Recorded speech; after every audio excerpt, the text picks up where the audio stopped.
Big ideas can only get you so far, and big stories sometimes don't get completed.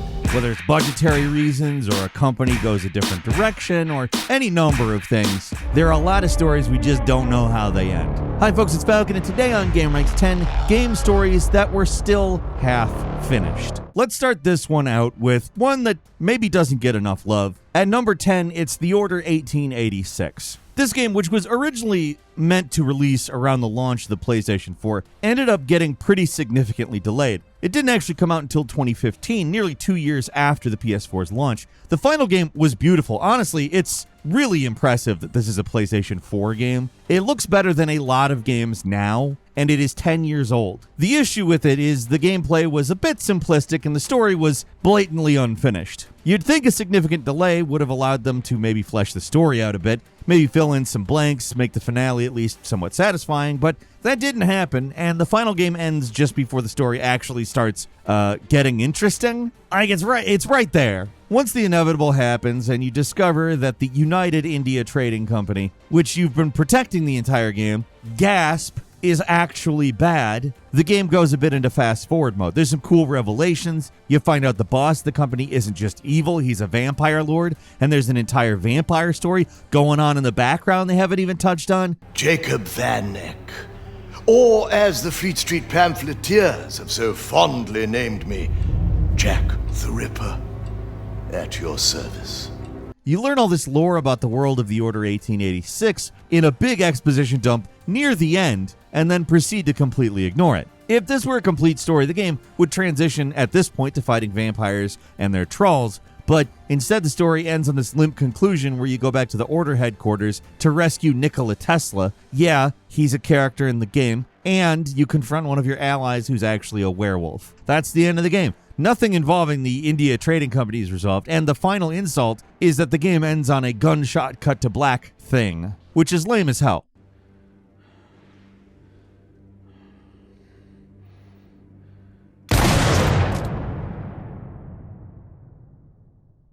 Now, this game got middling reviews, and there are reasons for it. I just kind of detailed them. There's issues with the story, the gameplay definitely should have been more fleshed out, etc., etc. But it's also not bad for what it is. Like, if you understand these problems and go in with a mentality that they're just part of it, it's actually a really fun game. It's just, it was never worth the full price that it was sold for when it came out. And I think everybody kind of sensed that immediately because it didn't have great sales. Like I said, it had middling reviews. And that meant that the second half of the story, the sequel, wasn't likely to happen. Further, the developer Ready at Dawn was bought by Facebook in 2020 and then shut down just recently in 2024, so any and all possibilities of a follow-up are pretty much dashed. Now, to be fair, they don't own the IP. Sony could make an Order 1886 sequel, and they should, to be frank. It wasn't just Ready at Dawn that worked on it, it was also Santa Monica Studio, and Sony published it with retaining the IP rights. The CEO of Ready at Dawn even confirmed that in an interview a few years later. But the problem is, the way that the games industry often goes, when you've got a new untested IP, unless the first game is fantastic and sells gangbusters, second chances are few and far between. Still, the game has, I think, enough of a cult following now that using the first game as a sort of starting point and rebooting the franchise with the understanding that that's a prologue, maybe even including it when you purchase The Order 1896 amidst the Vampire War, perhaps. I don't know. There's a lot of potential there, and maybe Sony will see it one day, but for now, it doesn't seem like they're gonna. And number 9 is Deus Ex Mankind Divided. Usually when you get a game that feels as blatantly incomplete as Deus Ex Mankind Divided, you start seeing interviews with former team members complaining how they weren't able to finish their work, or fans start digging through the code to try to figure out what the cut content was, maybe figure out what was originally planned for the game. Mankind Divided it has a little bit of that, but not nearly as much as you'd expect, considering one of the main complaints people have about the game is that it feels like half a story. Maybe that was ultimately intentional. Maybe the game really was meant to have a short and very simple plot about stopping a terrorist. It just feels very strange. Because no matter what you might want to say about Eidos Montreal's other games, their stories tend to feel pretty complete. Now, there's no real evidence here that Square Enix meddled with the production and forced them to split what was essentially one story into two, and then abruptly canceled the second, and also ultimately the entire franchise, but it feels like what happened. Square has also been known to meddle in their Western properties when they had them, and mismanaging projects is sort of their specialty, so it's easy to assume that's what happened with this game too. If you don't know exactly what I'm talking about, it's pretty straightforward. This is another one of those games that ends just right when it seems like the actual story is just starting. It's got all the hallmarks of those good guy starts off working for the bad guys types of plots, where you switch allegiances halfway through, only the part where you actually switch sides doesn't really happen. The basic plot of the game is that there's a terrorist on the loose who's secretly being controlled by the Illuminati. He's got all the hallmarks of a starter villain, but when you complete the mission against him, that's the end. McCready, it's over.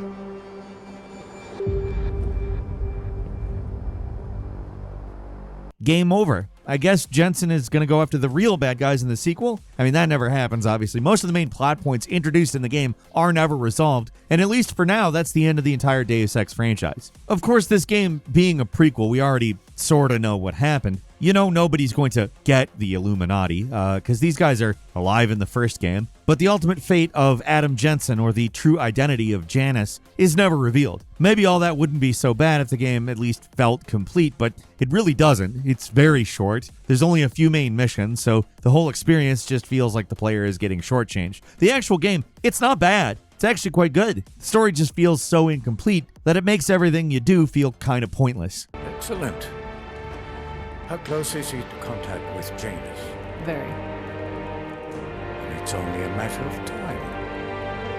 At number 8 is Lego The Hobbit. You'd think a game just called Lego The Hobbit would be an adaptation of The Hobbit, the entire story, not just 2/3 of it, but you would be wrong if you thought that. This game is inexplicably the first two movies of the trilogy and completely leaves out the Battle of Five Armies, so the story just never concludes. It's so bizarre because LEGO games never do this. When they have a trilogy's title as the name, they cover the trilogy. Not this game, though, which was released alongside the second movie, so, I mean, I kind of get it. In 2014, they announced there would be a DLC that included the third movie in the package, but a year later it never materialized, and it was revealed they were canceling the proposed DLC. So it's not half finished, but it's pretty damn close. In this version of The Hobbit, the dragon flies away to burn some villages, Gandalf gets beat up by the necromancer, and all the dwarves just stand around looking miserable. That's how a game for kids ends.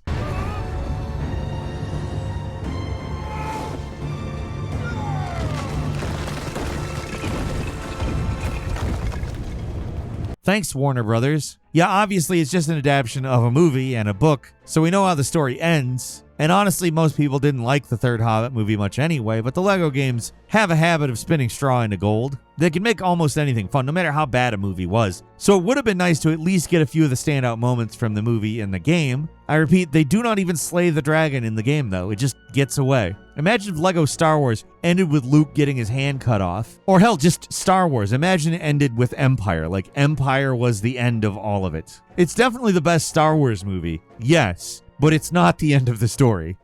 And number 7, Sin Episode's emergence. For a little while, it seemed like episodic gaming was the wave of the future. It was going to be the way that games would get made. The idea is that fans wouldn't have to wait years for a full-length sequel to come out and would instead get games every few months in a few bite-sized chunks. Sin Episodes, they were pretty ambitious in their plans. They intended to release a new episode every 6 months and would ultimately have 9 of them, with each one of them being about 4 to 6 hours to complete. Unsurprisingly, this did not happen. They managed to squeak out one whole episode before calling it quits, leaving the rest of the story completely unfinished. I know nobody's playing Sin for the story, but it's still, there was potential for a fun, maybe a little cheesy cyberpunk shooter. But the plans were just flawed from the start. That was the problem.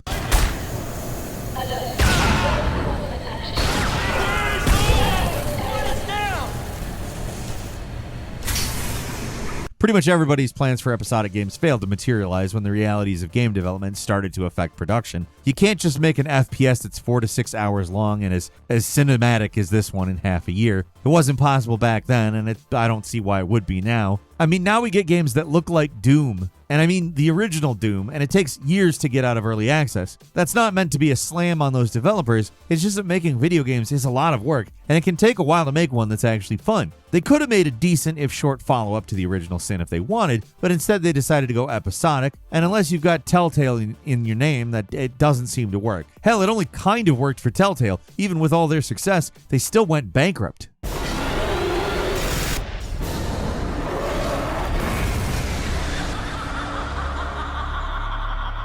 And number 6 is Crash Twinsanity. The thing about Crash Twinsanity is there is a beginning, middle, and end. The important stuff is there, and it is a Crash Bandicoot game after all, so the story doesn't really matter. But that doesn't stop the game from feeling very incomplete. First, it's very buggy, at least in parts. There are missing effects all over the place, and by the time you get to the second half of the story, they don't even try to make things make sense. There's literally a part where Cortex just comes out and says that the developers ran out of time on this part. The check bounced. Are you sure? Well, the past few years have kind of been slow.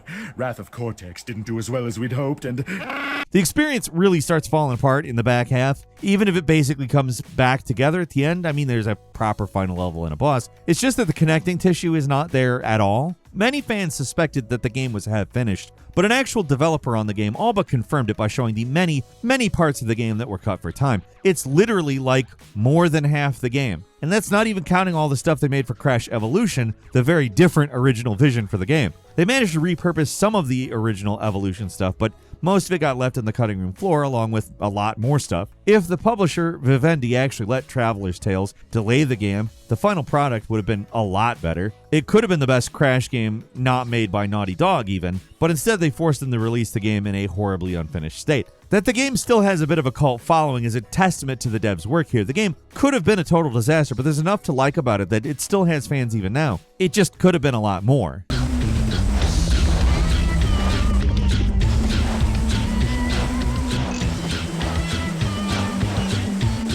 And number 5 is Xenoblade Chronicles X. In a lot of ways, this is a game that feels like the JRPG equivalent of Metal Gear Solid 5. A game with tons of ambitious ideas, but their ambitious gameplay ideas ended up getting in the way of telling a coherent story. Usually the developers of Japanese games are pretty closely guarded about development, but more than one person who worked on this game has come out and said that the project got way out of hand. Massive swaths of the game got cut or heavily altered in production, leaving a game that was really ambitious and interesting, but one that had barely any plot to speak of. There's some aliens and you're on a planet, and that's about it. Which, I mean, how many games have such a thin plot that you can reduce it partially down to you're on a planet? I mean, you're generally on a planet in most games, including games where you spend a lot of time on a spaceship, not on a planet.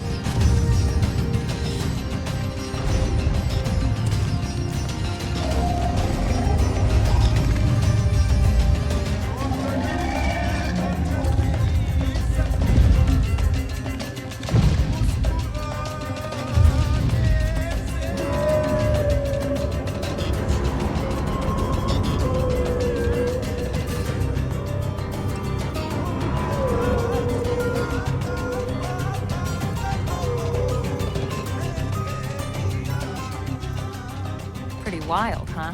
But I mean, like, they joke about eating a little mascot character about 100 times, and then the game ends. None of the biggest questions raised during the story are ever resolved, and the ending somehow adds even more questions that are probably not ever going to be answered. The story that's in the game is barely there. There's like 3 characters in total, and any significant plot event is basically just a big info dump. The lack of any real story probably comes down to the multiplayer focus. Most of the game feels like you're doing inconsequential MMO questing, basically to accommodate the multiplayer component. The game was not a big success, but they are still making Xenoblade games, just not ones connected to this one in any way. Who knows, maybe their next game actually will address the story of Xenoblade X. I mean, the recent DLC they made actually throws a reference or two to the game, so it's possible some of these dropped plot points will get addressed somewhere in a future game. I doubt we'll get anything more than a few references, but hey, anything's possible, right?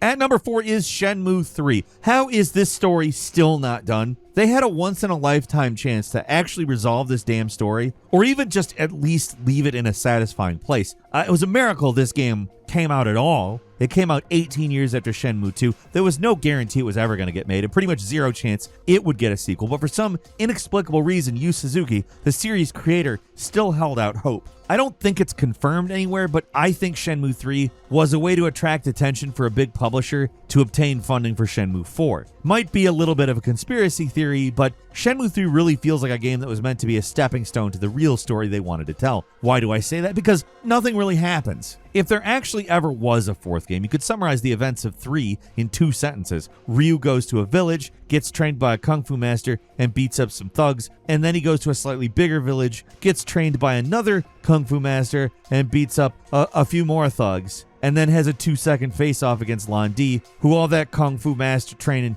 it didn't matter at all. Lan Di apparently can't be stopped. That's it. It might as well be a remake of the original game, but set in rural China, and even then, more stuff would have happened. Hi there. Is Wong Wen around? There's something I'd like to ask Wang Wen.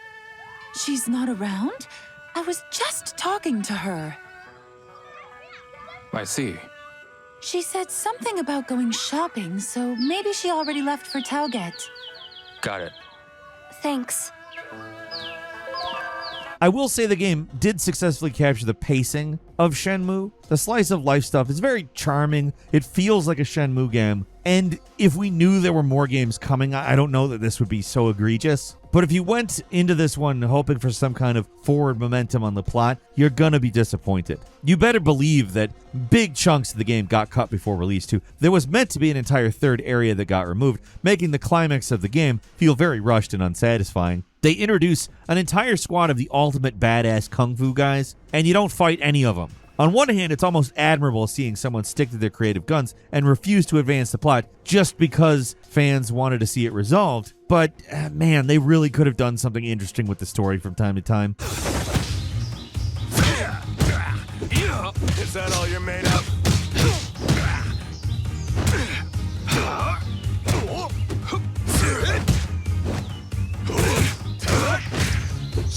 Here I go.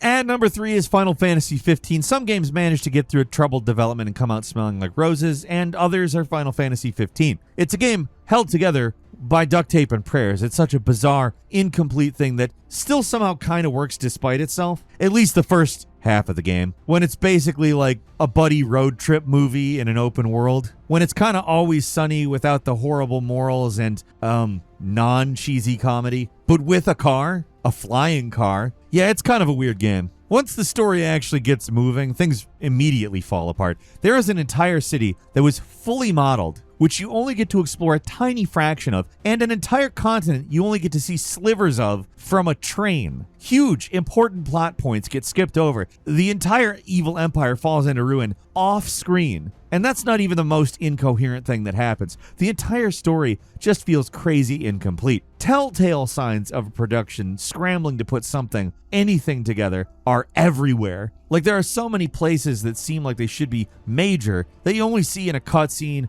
or briefly go to and see a small amount of. The game has an ending, but I don't understand how you get there or why, or really how it resolves things. But hey, it's got that great cup noodle ad, right? That's pretty funny. I mean, it is. I think that's probably one of the funniest things in a Final Fantasy game. I'm not sure if entirely on purpose, but the writing does seem to be somewhat self-aware for it, so I don't know. Originally, the game was going to fill in some of those story holes using character DLCs. They got through the first season of little side stories that involve your party members during the parts of the game where they were separated from the group, and then announced a second season that would have been potentially doing a lot to fix the story of Final Fantasy 15. So of course they only managed to make one of them and cancel the rest. So now the story really is left on a cliffhanger where the actual real villain of the story is working behind the scenes, and it's just never going to be resolved. So Square tried to fix the half-finished plot by putting out half-finished DLC. All they managed to do was somehow actually kind of make it worse. They took a confusing plot and made it completely incoherent, as well as completely unfinished. Congratulations, folks. You know, we did struggle a bit without you. Oh yeah? Couldn't get the fire going. You could've just cast a spell. Kinda overkill, don't you think? Hopeless. Next time I'll show you hacks how it's done.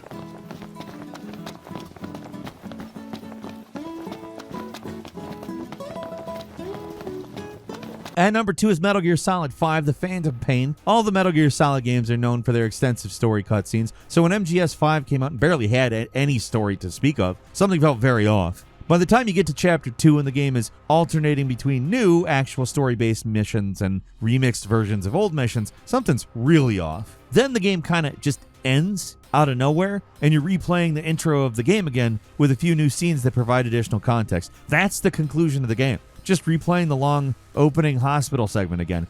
It does not feel like a proper conclusion to the Metal Gear saga, because it's not. Major plot points were left completely unresolved, like the part where Eli steals the Metal Gear from the mother base. Nothing comes from it. It's just a thing that happens for some reason. You'd think there'd be some serious follow-up, but no, just nothing. Well, we know that there was supposed to be a follow-up, but it was cut from the game. As revealed in the special edition Blu-ray for the game, the original Mission 51 was going to be the Kingdom of the Flies, set on an island where Eli and the rest of the child soldiers escape to. There are partially rendered cutscenes and lots of assets from this part, but it's not in the game. This would have been the actual climax of the story, and it's just not there. Instead of that, we just get nothing. The story just ends. The story is, by the way, far from the only thing missing in the game. Big Boss barely talks, the battle gear that is fully modeled is never used, and I'm just scratching the surface here. Konami isn't hiding it either. It's in the art book and the special features. It's safe to say that MGS5 was a troubled production, but usually with Metal Gear games, even if they're lacking in certain ways, at least the story is there. It may not be good, but there's plenty of story. Not here.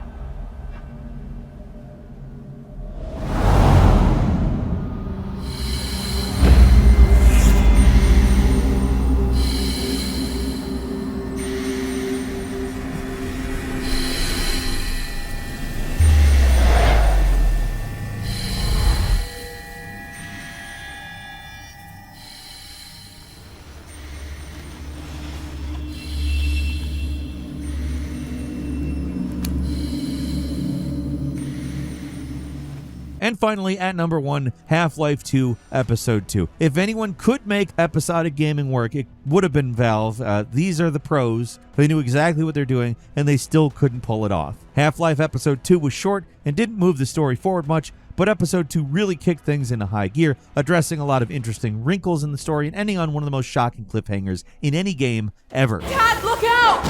No! Dad! Dad! God damn it, let go of him!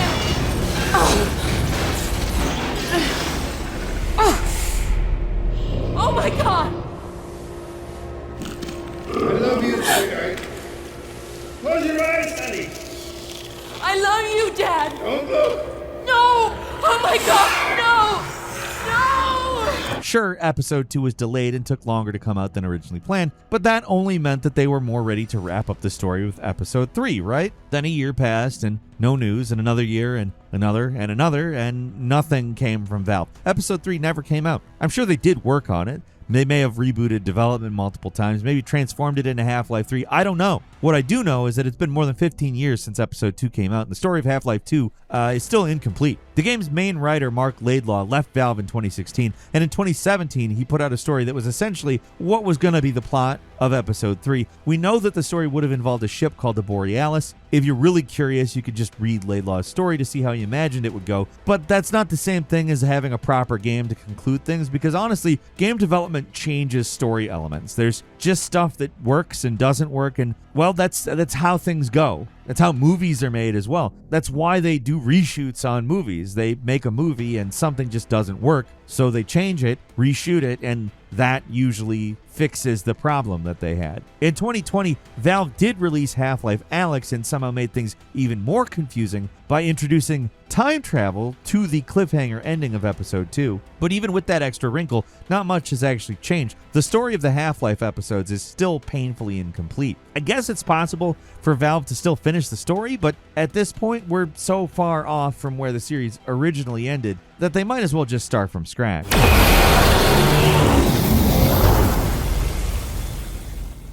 Good.